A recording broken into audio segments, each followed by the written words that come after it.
നട്ടലിന് ഗുരുതര പരിക്കുണ്ട്. അവിടെ എണീറ്റ് നടക്കേണ്ട ഞങ്ങൾക്ക് കൊതിയുണ്ട്. ഞങ്ങൾ നോക്കേണ്ട ഒരു പൊന്നു പോലാണ്. എല്ലാരും ഒന്ന് ഈ റംസാൻ മാസമായിട്ട് ഞങ്ങൾ ഒരു മാസം ഈ 3 പേരും കൂടി കഴിക്കുന്ന മരുന്നുകളുടെ കവറുകളാണ് ഇത്. കണ്ടോ? അസ്സലാമു അലൈക്കും.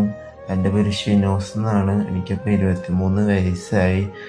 2 കൊല്ലം മുന്നേ ഞാൻ ജോലിസ്ഥലത്ത് ഡ്രസ്സിൻ്റെ മുകളിൽ നിന്ന് വീണ് 2 കാലൊടിഞ്ഞ് നട്ടല് പരിക്ക് പറ്റി. 6 ഓപ്പറേഷൻ കഴിഞ്ഞു. ഇപ്പോൾ 2 ഓപ്പറേഷൻ കൂടി കഴിഞ്ഞാൽ എനിക്ക് എണിച്ച് നടക്കാൻ പറ്റുള്ളൂ എന്ന് ഡോക്ടർ പറഞ്ഞു. ഫുൾ കമ്പി മാറ്റണം പറഞ്ഞാൽ ഇൻഫെക്ഷനായിട്ട് ഫുൾ കമ്പി മാറ്റണം എന്ന്. ഒരു കാല് കഴിഞ്ഞു, ഇനി ഈ കാല് 2 വട്ടം ഓപ്പറേഷൻ ചെയ്യണമെന്നാണ് പറയണത്. ഞങ്ങൾ വാടകയ്ക്കാണ് താമസിക്കുന്നത്. 20 വർഷത്തോളമായി വാടകയ്ക്ക് തന്നെ. സ്വന്തം വീടൊന്നും ഞങ്ങൾക്കില്ല. അസ്സലാമു അലൈക്കും. എൻ്റെ മോൻ 2 കൊല്ലത്തിന് മുന്നേ ടെറസിൻ്റെ മുകളിൽ നിന്ന് ജോലിക്ക് പോയപ്പോൾ അവിടെ നിന്ന് വീണു. 2 കാലം ആകെ തകർന്നു. തട്ടല് പൊട്ടി. 6 സർജറി കഴിഞ്ഞു. ഇനി 2 സർജറിയും കൂടി പറഞ്ഞേക്കണത്. വീടാണെങ്കിൽ വാടകയ്ക്കാണ്. 20 കൊല്ലമായിട്ട്. ഇപ്പോൾ 4 മാസമായിട്ട് വാടക കൊടുക്കാൻ ഞങ്ങൾക്ക് തീരെ പറ്റണില്ല. ആളാണെങ്കിൽ ഹൃദയരോഗിയാണ്. ഹാർട്ടിന് പിന്നെ കിഡ്നിക്ക് ഇപ്പോൾ കംപ്ലൈൻറ്റ് വന്നിട്ടുണ്ട്. എനിക്കാണെങ്കിൽ 3 മാസത്തിന് മുന്നേ സ്റ്റോക്ക് വന്നു. ആകെ ബുദ്ധിമുട്ടിലാണ്. എൻ്റെ മോനും കൊണ്ട് ഞങ്ങൾ മരിക്കാൻ വരെ ഞങ്ങൾ മനസ്സിൽ എപ്പോഴും പറയും. ഞങ്ങൾ അത്രയും ബുദ്ധിമുട്ടിലാണ്.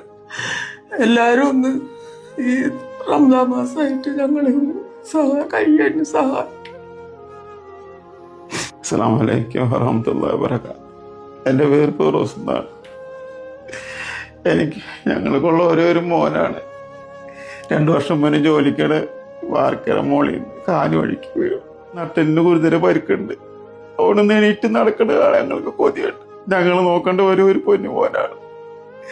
ഇപ്പൊ എങ്ങോട്ട് പോകണമെന്നറിയാതെ വിഷമിച്ച് നിൽക്കുന്ന അവസ്ഥയാണ്.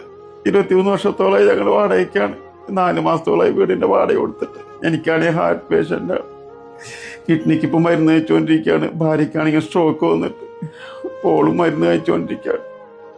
ഞങ്ങൾ 3 പേരും മരുന്ന് കഴിച്ചുകൊണ്ടിരിക്കുകയാണ്. ഭക്ഷണമായാലും വാടകയായാലും മരുന്നിനായാലും വളരെ ബുദ്ധിമുട്ട് നിൽക്കുന്ന ഒരവസ്ഥയാണ്. എല്ലാവരും ഞങ്ങളെ സഹായിക്കണം. എൻ്റെ മോൻ്റെ ഓപ്പറേഷന് വേണ്ടി സഹായിക്കണം. ഞങ്ങൾക്ക് വേറൊരു നിവൃത്തിയില്ല. ഞങ്ങൾ നിങ്ങളുടെ മുന്നിൽ